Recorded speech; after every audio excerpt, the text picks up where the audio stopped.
From Grove Studios in Ypsilanti, it's another edition of Acoustic Alternatives. Grove Studios, highly recommended for those in the Detroit and Ann Arbor area who are looking for a place to practice. If you're a band or even a DJ, podcaster perhaps, like myself, you can rent space here 24/7, keypad operation, easy to get into, and very affordable. And the folks here at Grove are super nice to me. Get out of the garage and get into the studios, what they say. And I'm happy to call this my podcast home. Also happy to welcome back for a second time to the podcast. My dear friend Rachael Davis is here. Hello, Rachael. Hey, Bommarito. How are you? I'm all right. How are you? Everything's all right. You know, post-holiday stuff. Just getting through this time of year. Yeah. And looking ahead to January, where I see you are returning to my Yes. favorite venue in the world, where you've already played recently. Yeah. January 27th. An Yes. unusual show as part of the Folk Festival. Yes. Normally, last decade or so, they've been doing two at the Hill. This time it's one at the Arc, one at the Hill. Yeah. And this is a banjo fest Yep. that you are part of. It includes Valerie June, Tao? Is that how she says her name? Or Tao? How do you spell it? T-H-A-O. Tao. Tao. Yeah. Tao. Yeah. Yep. Yasmin Williams, who I Yeah. actually checked out earlier today. Amazing. Playing guitar. Holy moly. Yes. Wow, she's Really good. amazing. Yasmin, what's your last name? Williams. Yasmin Williams. Yep. Holy crap. Look And her then up holy on the crap, internet. you. And me. My good friend, and Rachael Davis is here to play music on the banjo, specifically because she's coming to play banjo tunes on that day. So Yes. let's jump right into a song, actually, and let's knock things over in the All right. process. What song would you like to start with? Well, why don't I play an original tune for you? I love that. What is it? All right. This is called Sweetwater Sea.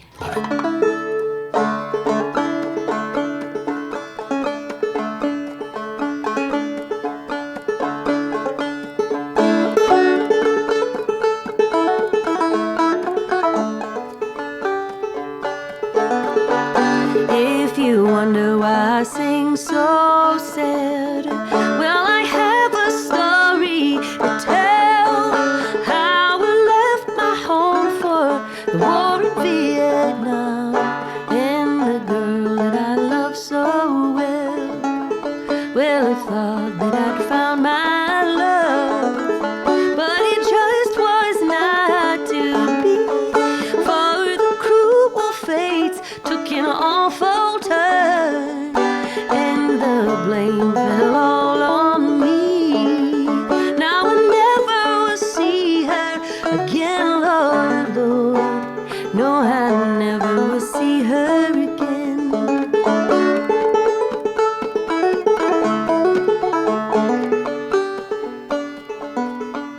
At the urge of her father's threat, I enlisted in a war, and I left the banks of the Sweetwater Seas to go and live on a salty shore. All the letters from my heart, they were posted all in vain, for her father found them before they reached her sight, and he stole them all away. Now I never will see her again, Lord, Lord. No, I never will see her again.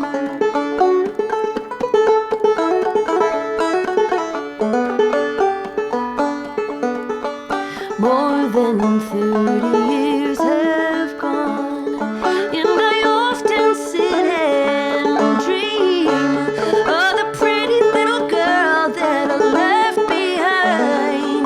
Does she still remember me? Now I never will see her again, Lord, Lord. No, I never will see her again. Said I never will see her again, Lord, Lord. No, I never will see her again.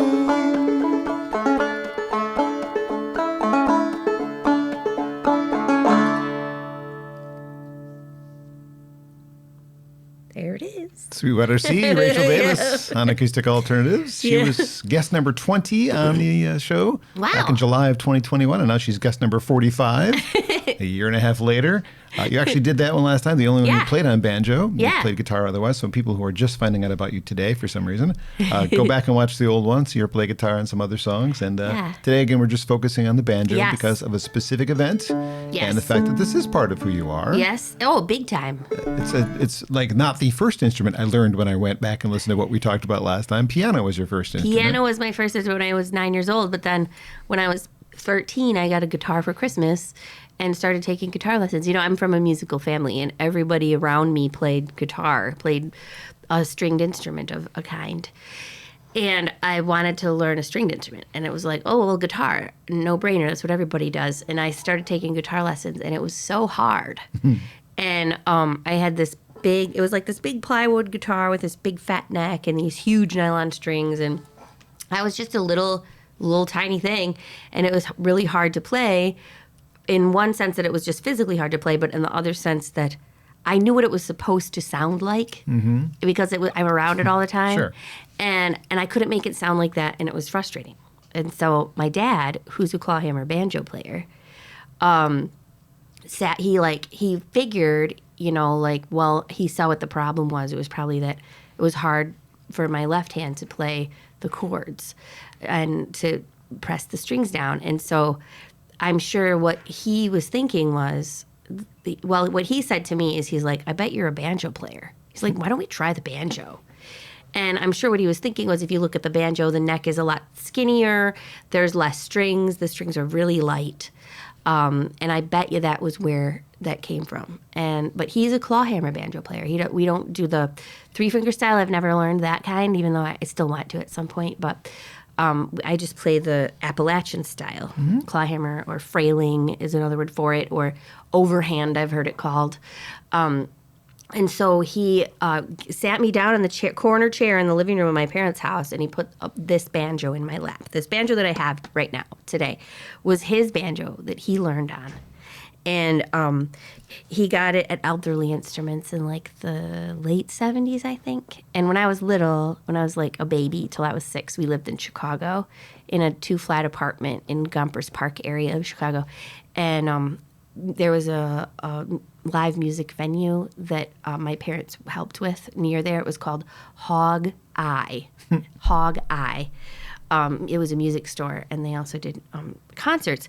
And people from their Michigan community, because both my parents are Spartans, they knew a lot of Michigan musicians. And when they would come to Chicago to play Hog Eye, they would stay at our house. And I remember being 3 years old and sitting on the floor between my dad and Joel Mabus, and Joel teaching my dad clawhammer banjo. And this instrument that he put in my lap, my dad put in my lap at this moment of him being like, I bet you're a banjo player, was that same instrument. And he put it in my lap, and he taught me the fundamentals of clawhammer.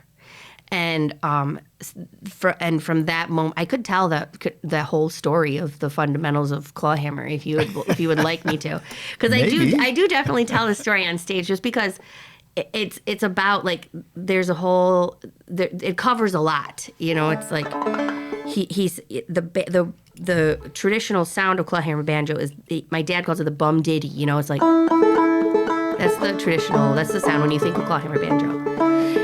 But it's not that. You have to learn this 1-2 before you get to the 1-1-2-1-1. So the first thing my dad taught me first is how to make the claw, where you curl your fingers under and you stick your thumb out, and that you're not plucking the strings, you're pressing on them. You're pressing them down with your fingernail or with the back of your finger, either your index finger or your middle finger. You can do it either way, and your knuckles are kind of like rapping on the head of the banjo when they come down, which is the hammer part, I guess. And then your thumb and the palm of your hand are coming down on the 5th string, which is actually the highest string.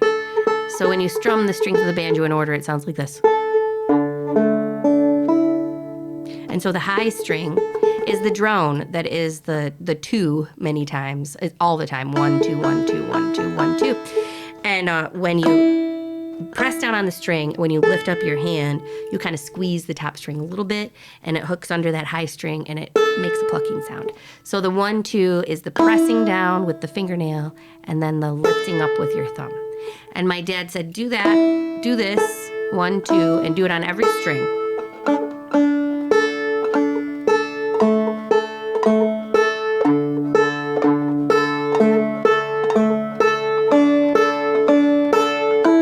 And he said, do that until you can go.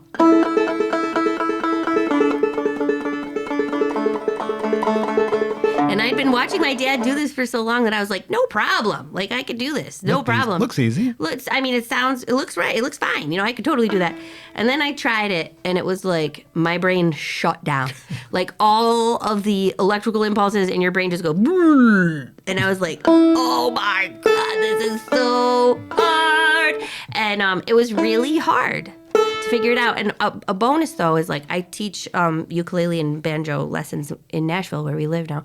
And if you want to learn the banjo and you already play an instrument with your strum, you have to unlearn the strum because there's nowhere are those mechanics present in clawhammer. And so because I didn't have the strum already, I was maybe a little bit ahead. There was ahead of the curve there. But I tried. I was so hard to do it. And I started like this.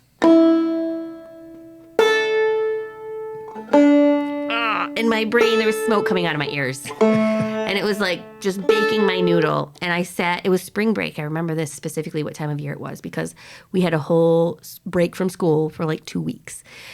And the entire time, I sat in the living room of my parents' house at 13 years old and went... Determined.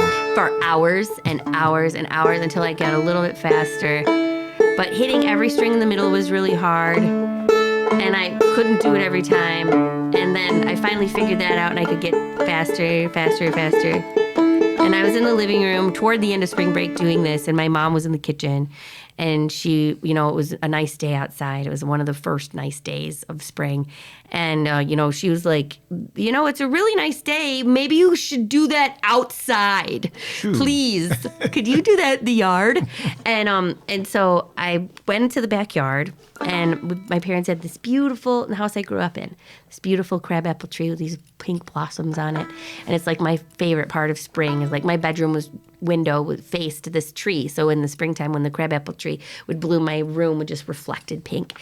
And I was sitting under the tree and I noticed that it was blooming and I could hear the bees buzzing. And the thing my dad had told me is do that 1-2, practice that 1-2 until you can do it without thinking about it because that's where it clicks. And once you do that, I will teach you a song. So he didn't even teach me the left hand until I could do this. And I was sitting under the tree and I was doing this and I was looking at the crabapple tree and listening to the bees and I realized that I was doing it without thinking about it and with thinking about something else. And I was so excited. I'm like, there it was. It clicked in that moment. And so I ran inside the house and I said, Bunce. My dad is David Bunce and I'm the oldest of 4. And when we were little, he said, call him Bunce because there are too many guys named Dad.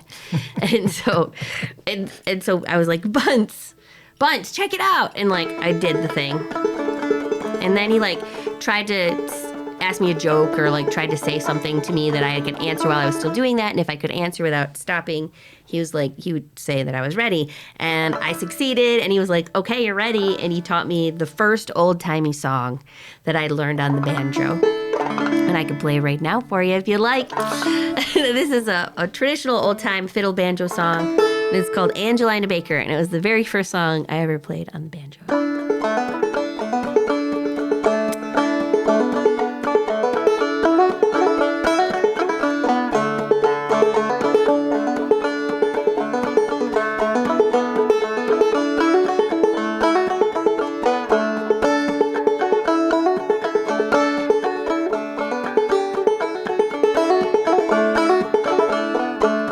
Angeline the Baker, Angeline the Baker, Angeline, Angeline, I love you, Angeline.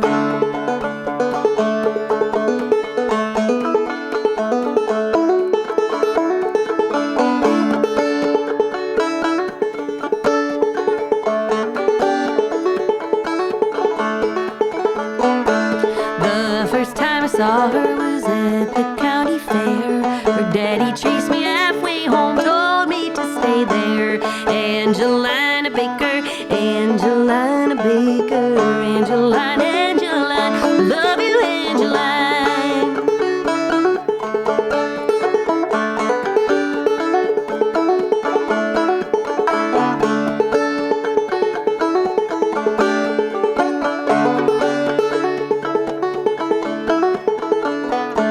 She won't do the baking because she is so stout. She's so sweet the honeybees all swarm around her mouth. Angelina Baker, Angelina Baker, Angeline, Angeline, I love you, Angeline.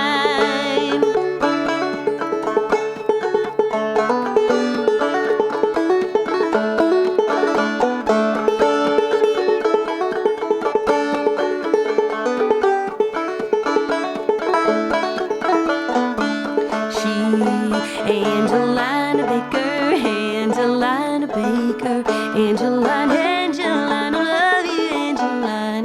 Angelina Baker, Angelina Baker, Angeline, Angeline, I love you, Angeline.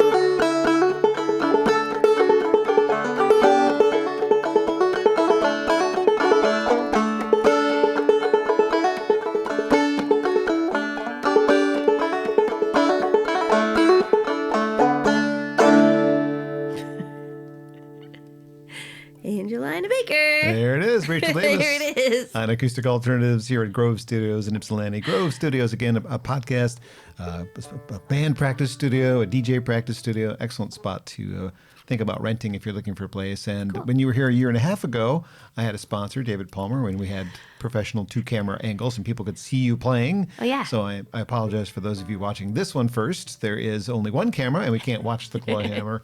If there was a sponsor out there that was interested in sponsoring future episodes, you've missed out on sponsoring Glenn Phillips, Haywood Banks, Whoa. all these other cool people. Holy crap. I know, some fun people have been. But I'm really excited to have Rachael here to play songs on the banjo and talk about this really cool gig that's coming up. Now, how did you get invited to be part of this? Listen to this. This is the coolest story. At the beginning of October, I was out in Sisters, Oregon, playing the Sisters Fest with the Sweetwater Warblers, my other band. Mm-hmm. And for some reason, my flights back to Nashville had me in a layover in Detroit. And so it was during the World Series. No, it was during the playoffs, I remember, because I was watching like the Padres game or something. And I was boarding the plane. I had my banjo on me.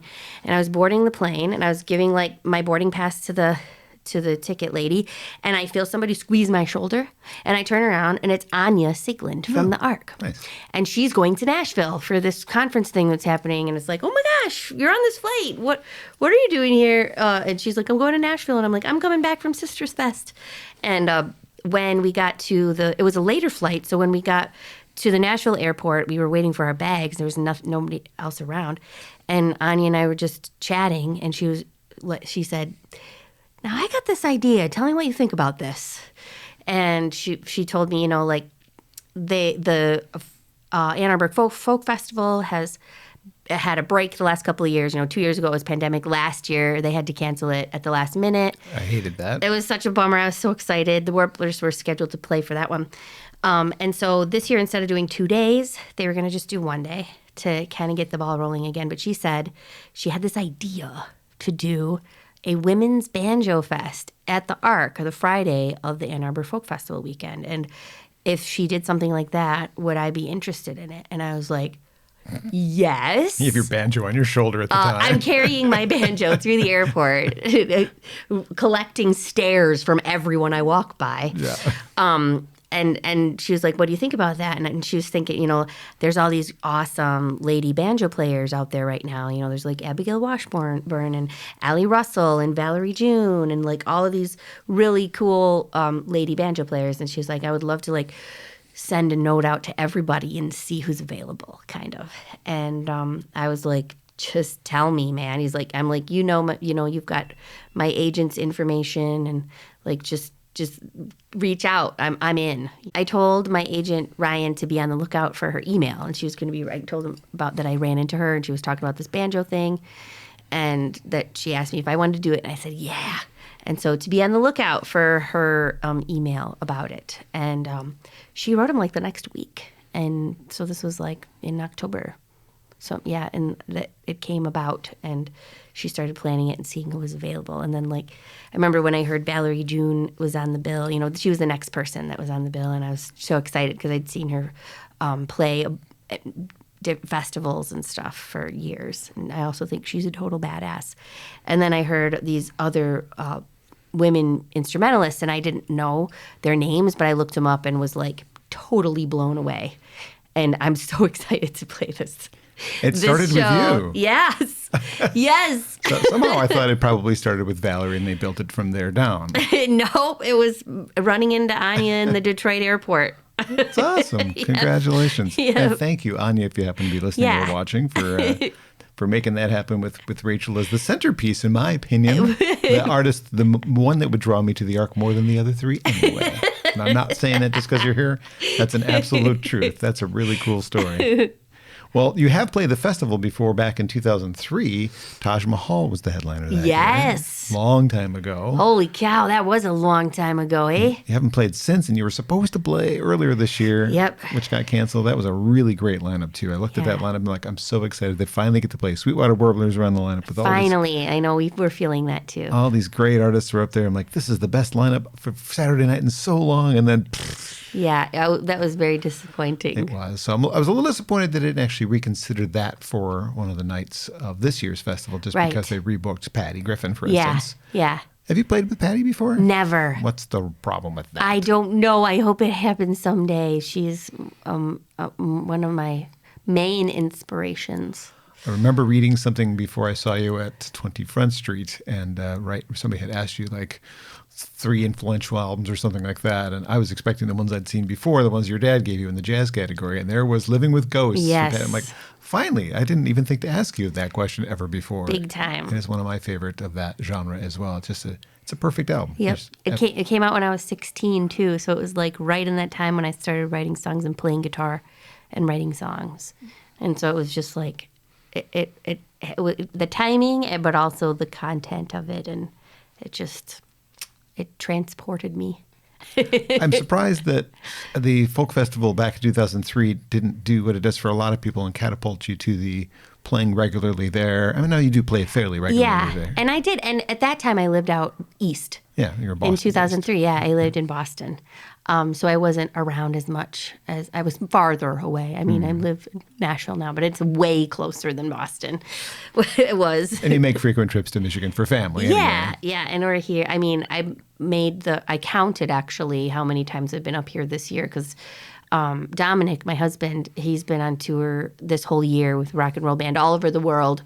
And he hasn't been up here since last Christmas. And he was like, how many times have you been up here this year? And I'm like, let me count. And it was like 8 times I've been up here.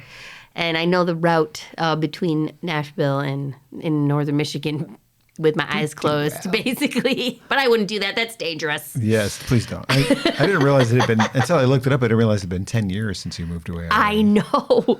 I can't believe it's been 10 years either. It doesn't feel like that long at all. I remember doing an interview with you at one of my Dearborn station, WHFR. Yes. And you said at the time, you let me know, oh, yeah, Dominic's at Jack's house and they're listening right now. Like, Yeah. So Jack Oh, White's yeah. listening to me right now. Pretty awesome, I think. They were listening. Oh yeah, because it was the Ann Arbor. What was it called? The call numbers. Oh, that was WHFR, actually. HFR. WHFR, Oh, yeah. that's right. Yeah. That's right. That's right. When we did the fund. Remember when we did the fund yeah. drive? Yes. Oh my gosh, that was so fun. You have been part of a lot of my best radio memories, so I appreciate that you've come back and made a second visit to the podcast. We've had a lot of fun, huh? We have a lot of fun, and I appreciate all of it. It's something for me to smile about and look forward to for sure.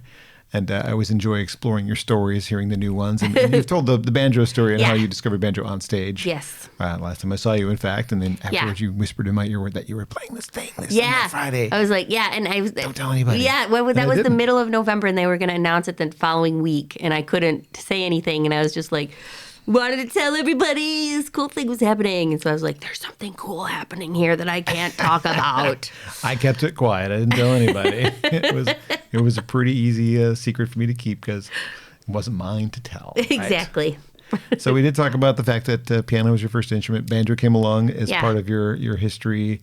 as just stringed instrument leading to guitar eventually. Yeah. We've talked about your history in the past, so if you want to find out a little bit more about Rachel's backstory, watch or listen to the other podcast. 'Cause it's all, I don't want to rehash. I told all that stuff before. We did. I was thinking about these. One other thing we talked about in that other podcast, and I finally remembered to look for the soundtrack to Dead Ringer 4, and there isn't one. Oh, Dead Rising. Dead Rising, excuse me. Yeah. There isn't one that you can purchase. You can only stream it. You can only stream it. And I think that it was on iTunes for the longest time, and I don't even know if it's there anymore. I had a hard time finding it recently. I looked yesterday. It's not there. And it's been enough years now so that if I wanted to, I could make my own versions of those songs. That was actually the question I was going to ask. Were those songs going to surface on something? They could. They probably should. I feel like, because I talk about them enough. And they're really awesome songs. Like they're kitschy. They definitely fit in a specific genre, but they're fun. They're really fun songs. So maybe I should do that. I mean, you need a new record. It's time. It is so time. And it's been a slow rollout. I have like a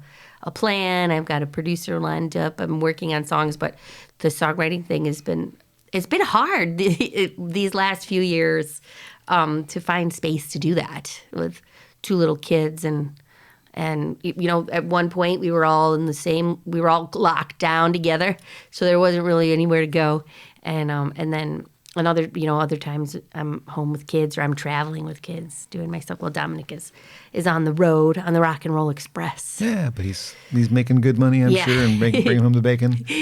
And he's having fun out there. It's exciting. It is exciting. It's exciting to watch him out there in the big wide world. When I see his posts, I'm like, yeah, go Dominic. Yeah. It's really awesome. I'm proud of that guy. I am too. He's more, he's a little closer to you than he is to me. But A little bit. He's always been very kind to me. Like, when I see him, he does tell me stories about, I've been working on such and such. Oh, yeah. Yeah, so I always love to hear his stories. Almost sad that he wasn't here today, but I know you've got to split your time between, being a mom, being dad, and taking the kids, taking here and there. So doing all the things. How does that work as far as when you're trying to tour when he's on tour? Do you have to hire babysitting? I have to figure out, like, if kids can't miss school, like with Virgil, he's 15, he's a freshman in high school. So I maybe will, like, some of his friends, he'll stay at his friend's house and they'll take him to school. It'll be on a weekend, a long weekend or something.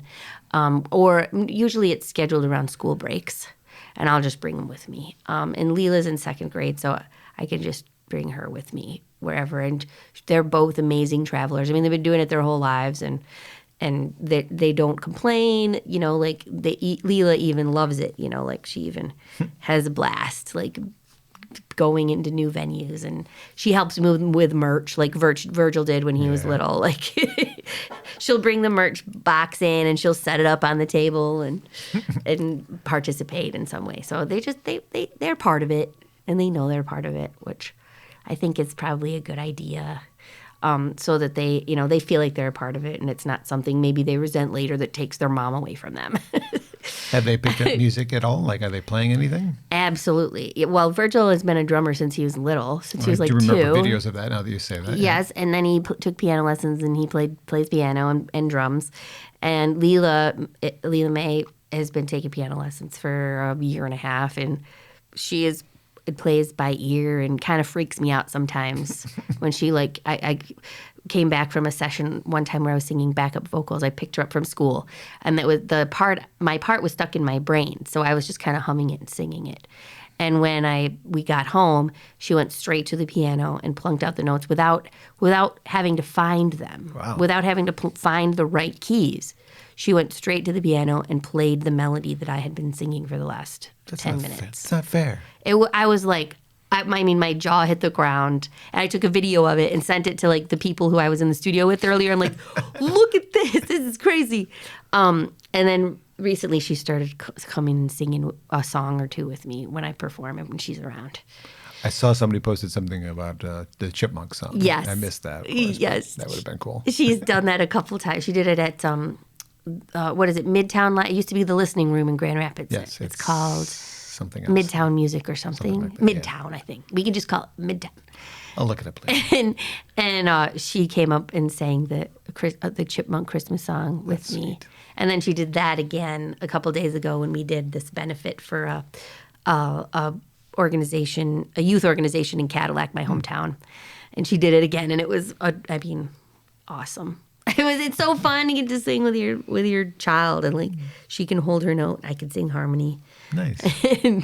Do you and Dominic plan to record another record together or some more songs together? Maybe include the kids as like background musicians? Oh man, do you know I've got this like ultimate dream of like having a band with Dominic on bass, and then my brother Zach on guitar and harmonies, and Virgil on drums, and then Leela can play keys, and we can sing. I have this vision in my mind of this family band, but who knows if it'll ever happen. I will wait patiently for it. It would be amazing. Rachael Davis is here on Acoustic Alternatives. We're at Grove Studios in Ypsilanti, Michigan, and there's a Banjo Fest coming up at the Arc on the 27th of January.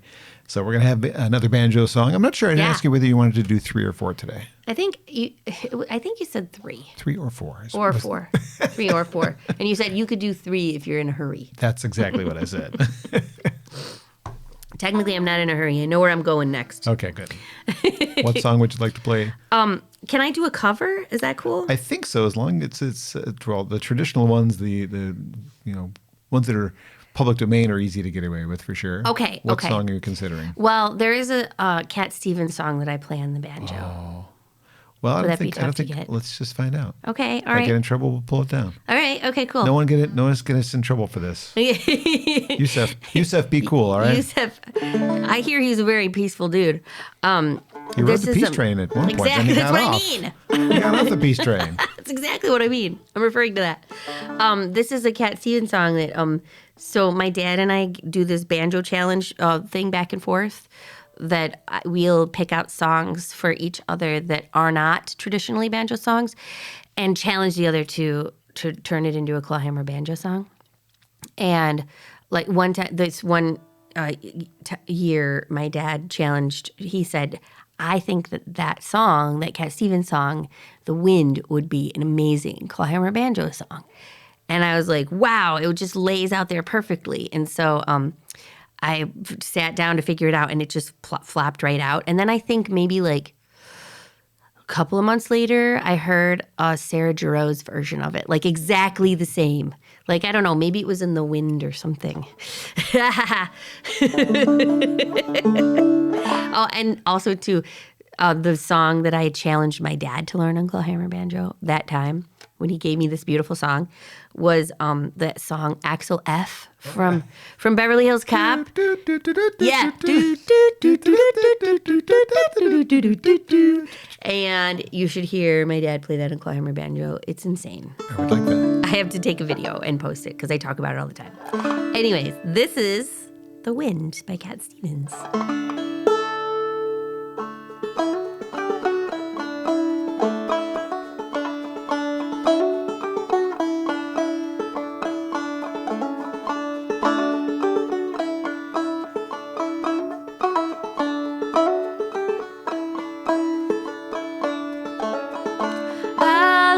To the wind of my soul.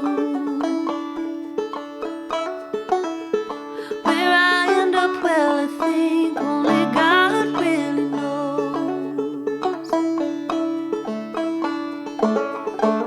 I sat upon the setting sun, but never I never asked for water once.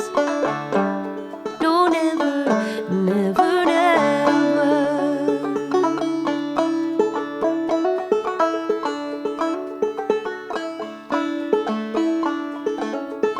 I listen to my words, but they fall far below. I let my music take me where my heart wants to go. I swim upon the devil's lake, but never I'll never make the same mistake.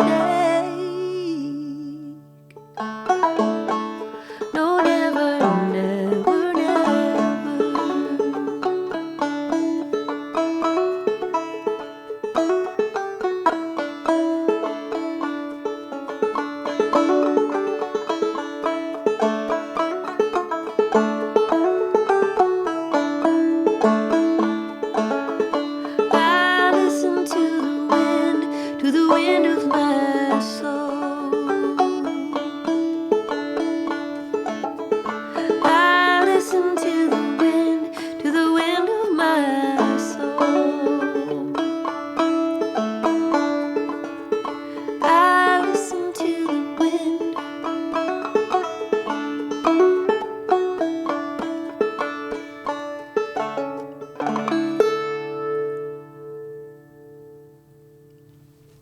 Beautifully done. They win the Cat Stevens track there, performed by Rachael Davis on Acoustic Alternatives.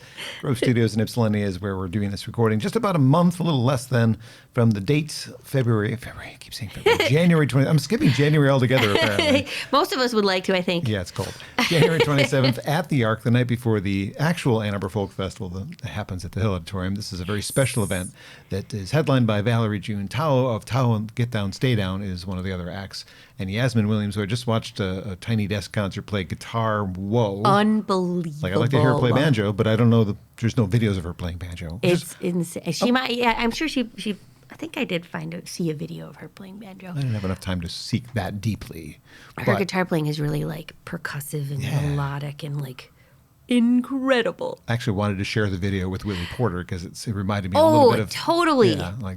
I will at some point because Willie's a previous guest on the podcast and the radio show and all the other things. He's a great guy. But, yes, that's a good call. Yeah, it was very Willie Porter-esque. It was. It was like, he would appreciate this. Yeah.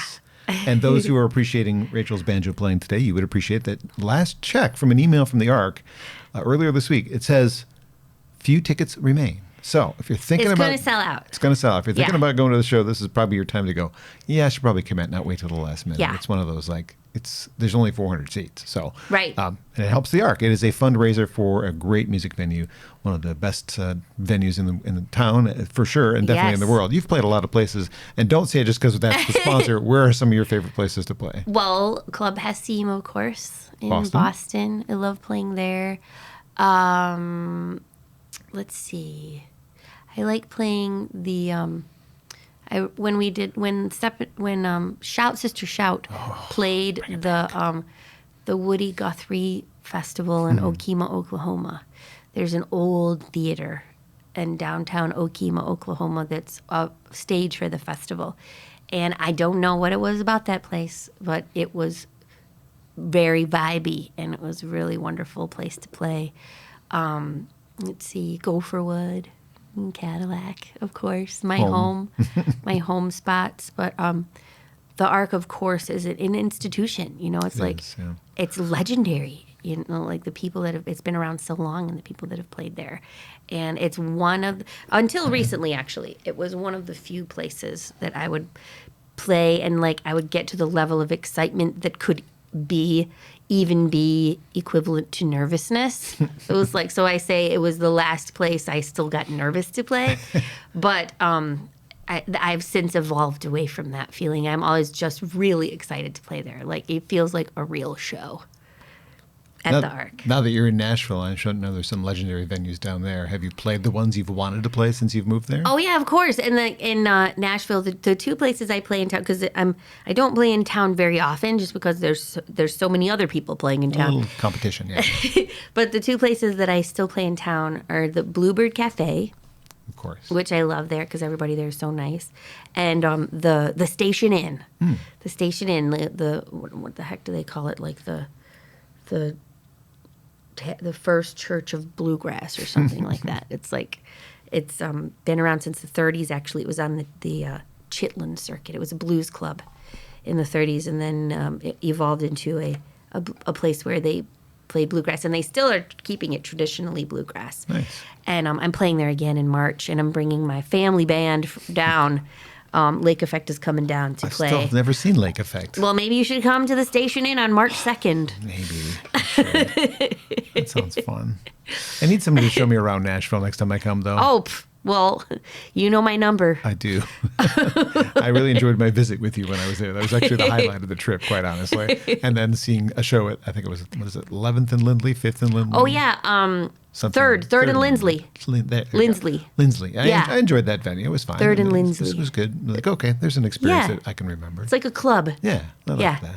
Yeah. So the banjo is not, again, we're going to revisit something we said earlier, not your primary instrument, but you do play it fairly frequently. Yeah. Is there, now that you're doing this Banjo Fest, thoughts in your head like, maybe I should do a banjo-only album and invite some of my friends to, like Jen Siggett, who's actually the one who helped me remember how to spell your name properly when I first was discovering you. And I can't find her online. A-E-L. Right, A-E-L. Thanks, Jen. There are other Rachael Davises, and this was years ago. I think I've done that for her, too, with her last name. Yeah, I'm sure you have. And she plays banjo. It would be cool to have like her included. But like that concept of a banjo album was maybe some of your Michigan friends and other banjo playing friends? It's definitely been a conversation of several years ago. I did a track on there was a Mark Hurd tribute album. I bought it because you're on it. And I did a track with the North Mississippi All-Stars. And the way that I learned the song was to play it on the banjo. And it was a minor, I was going to just sing it.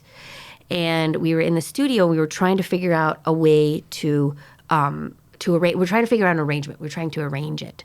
And Luther Dickinson playing slide guitar. Phil Madero is playing rhythm guitar and trying to figure out how it could work. Dominic was playing bass, actually. And we were struggling of trying to figure out what way we were going to do it. And Dominic was just like, well, Rach learned the song. She learned how to sing it by playing the banjo. And I just brought all my instruments because I didn't know what was needed, what they were going to need. And they were like, well, let's hear it, let's hear it. And so I got out the banjo and I just started playing it, and that became the arrangement. Mm-hmm. And so I'm playing like this minor clawhammer blues banjo on this track, and then they just kind of laid the sound around it. And after that, it's one of my most favorite studio projects I've ever done, just because it was like everybody was just on the ball, and the song that we got to, the track that came out of it was just, I love it. Like, it's one of my favorite things I've ever recorded. And after that, there has been many actually conversations with Luther Dickinson about the possibility of a banjo blues album and Davis Dickinson banjo blues album. So it's out there somewhere. Cool. And I hope that it does come to fruition, because I sure do like that idea. Fingers crossed. Yeah. This might not be the most appropriate thing to bring up, because I'm not. Well, I love inappropriate. I know. Banjo has a bad rep. It does. It sure does. I mean, we're going to get to something else in a second. Thanks a lot, Hollywood. I know. There's a game you probably don't play because you have young kids. It's called the Misery Index. And it's a card game, and it has like 0 to 100, and there's these situations, and you have to decide if it's between X and Y, and they're numbered. And I do not know this game, and I am upset that I have never heard this game, because it sounds like something that I would like. It's fun. I played it yesterday, and so the reason this is coming up is because one of the cards, it has all these situations like, stung in the mouth by a bee, or stuff like. Some of them are really gross, like diarrhea dipped banana. Yeah. Where does that fall in the Misery Index? So the card that caught my attention yesterday was. It was either sleeping. No, it was inappropriate. Something like sleeping with your sister, or sleeping with your sibling, or married your sibling. Incest. Essentially, that's what it was. Okay. But the picture on the card was two banjos. Two banjos. That's what the card. Synonymous with incest. That's what I'm saying. Like, wait a minute. It's because of Hollywood. I tell you, it's all because of freaking Deliverance and that crazy incest. Scary dude playing the banjo on the porch, but that was bluegrass banjo. Yeah, that was not clawhammer. But you must know some good banjo jokes. Oh my God! There's a website that is banjokes.com, and there's like 5,000 plus banjo jokes on there. And every banjo joke is interchangeable with accordion, and so the banjokes.com has this little extra page with accordion jokes, but. Yes. Well, when I tell the story of learning to play banjo, how difficult it is, I mentioned that there's this broad misconception that banjo players are not intelligent. And for example, my favorite banjo joke is, how can you tell when the stage is level? When the banjo player is drooling out of both sides of their mouth. Yes, I know that. And I bring up the fact that after learning clawhammer, I realized that doesn't have anything to do with the level of intelligence of the banjo player, but the level of concentration it takes to play the bum diddy rhythm, the clawhammer rhythm on the banjo. Yeah. You can't think about anything else. I definitely drooled when I was learning, and it wasn't because I had an IQ of 70. It was because this is hard. Absolutely. But I also tell this story. I start out where it sounds like it's my story. I say that I was on tour, one summer before I had kids. I was playing concerts in the park, and I played the show outside Detroit, and went to DIA on my day off, and I stopped at the Detroit Institute of Arts and to see the Diego Rivera mural because I love it. And on my way out of town, I stopped at a gas station right near there and went inside to get some beverages for the road. And while I was waiting in line, I realized that I'd left my windows of my car open and my banjo was in my back seat. And I was like, oh my God, I was freaking out. I'm like, something bad is going to happen. And I ran outside to go check on my banjo, and there were 2 more banjos on the back seat. So I almost got you, didn't I? Yeah. Sounds like a real story. I was just lying the whole time. It's a good story. To set up the joke. I don't remember the joke. I know Siggett told me when that involved dumpsters, and I don't remember that. Oh, yeah. Well, the definition of perfect pitch is when you throw the banjo in the dumpster and it lands on the accordion. That's it. And what's the difference between banjo and onions? I don't know. Nobody cries when you chop up a banjo. Look these jokes up, folks. They're out there. There's so many. If you want to laugh like we're laughing, please do so. One of your other skill sets, besides playing instruments and your beautiful voice, is the photography that you post on your Facebook posts. It's amazing. Whoa, thanks. Holy cow. I don't get that a lot. Because you are a great photographer. That could be a little side hustle if you're... I really like doing it. I don't just do it mindlessly. I pay attention to whatever. I took classes in high school and I know what composition is or whatever. Did you really? Yeah. Yeah. Well, you could do that as a side gig. When you're busy trying to be a parent, you can squeeze that in when you're not. I like to do it. I mean, I make... For money, though. For money. Not as just a hobby. No, like to actually post your art and, have people pay you for it. That's a good idea. I'm going to think about that, Bommarito. I'm always trying to help. I like that. I'm like Kramer over here with all these side hustles. The Banjo Fest happens on the 27th of January at the Arc. It includes Valerie June, Yasmin Williams, and Tao. I think that's how she says her name. I'm going to get it right one of these times. Tao and the Get Down, Stay Down was her original band, and they're all playing banjos. Have you guys pre-discussed what you're playing so you don't play how do you know you're not going to play the same songs? I have no idea. We have not discussed it yet, but maybe we could get an email thread going. I think you should, because you're probably all going to play Angeline the Baker. Yeah, probably. But there's so many, I'm sure, I know like 200 banjo tunes, so I could just pick and just play whatever anybody else doesn't. This is a perfect opportunity for me to say, how about one more, and then I'll let you get back to your family. Okay, I'll play one more for you. What you got? How about another? Let's see. I'm gonna tune down to a sawmill tuning here.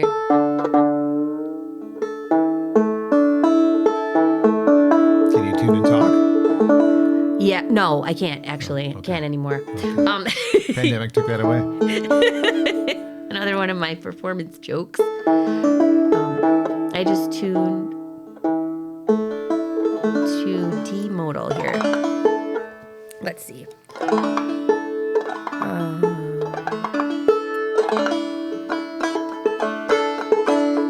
This song is called If I Were a Featherbed, and I know versions of it. My dad played it. This was a song, the story, the legend is that this was a song my dad was playing when he met my mom the first time at a music party on Foster Street in Lansing, Michigan in the late 70s.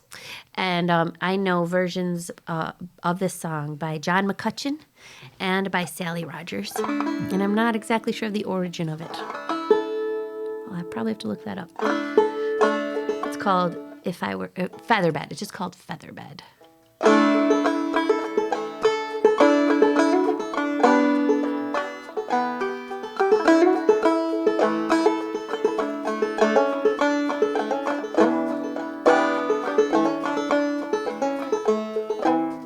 Where is it? There it is. I haven't played it in a while.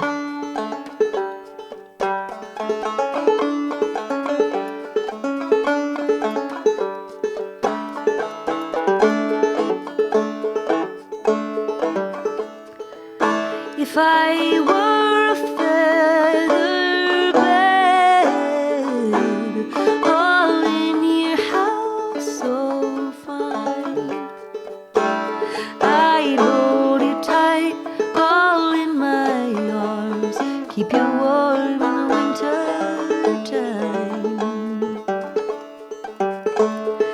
And if I were a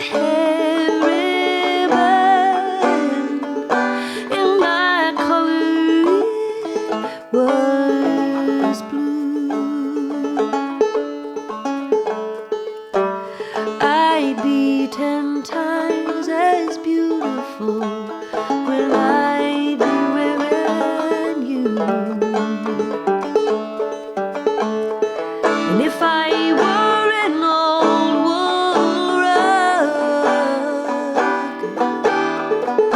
or sitting in your front hall,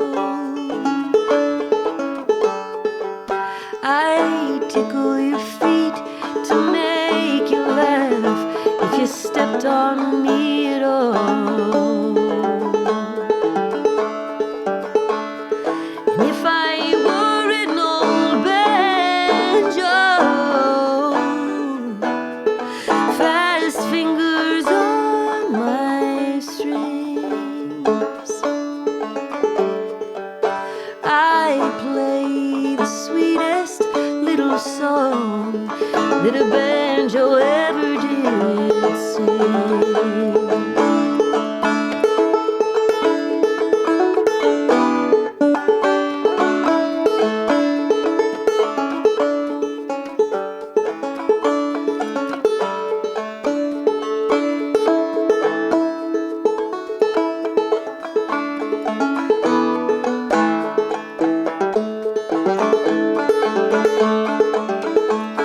And if I were a drop of rain, oh, trickling down your chin,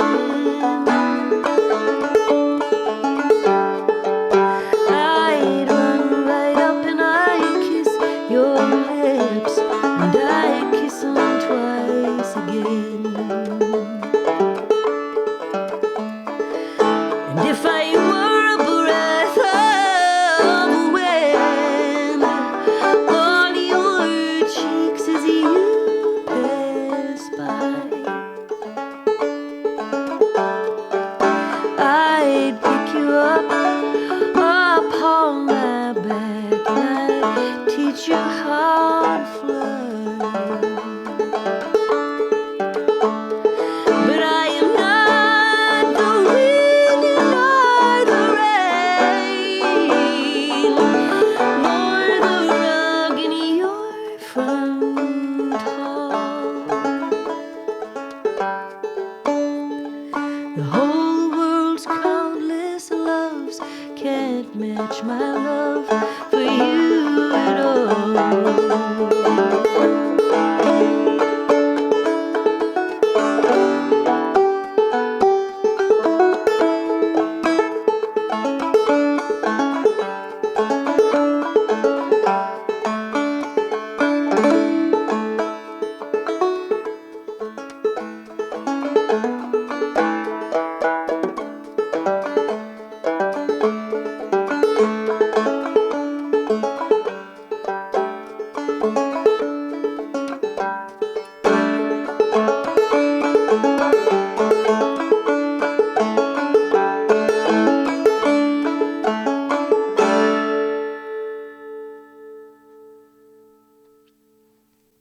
Featherbed, Rachael Davis on Acoustic Alternatives in Grove Studios in Ypsilanti. Thank you for doing that. Yeah. When you were introducing it, I was remembering my youth included, driving around in the Chrysler LeBaron that my mom had, an 8-track player in there. Yeah. And constantly it was Simon Garfunkel's greatest hits, but also John Denver was a regular. And there's a song of his called Grandma's Featherbed. Oh, yeah. Which popped in my head as soon as you said Featherbed. I'm like, Grandma's Featherbed. It's very different than that one, though. Very much faster and funny. In Grandma's Featherbed. That's right.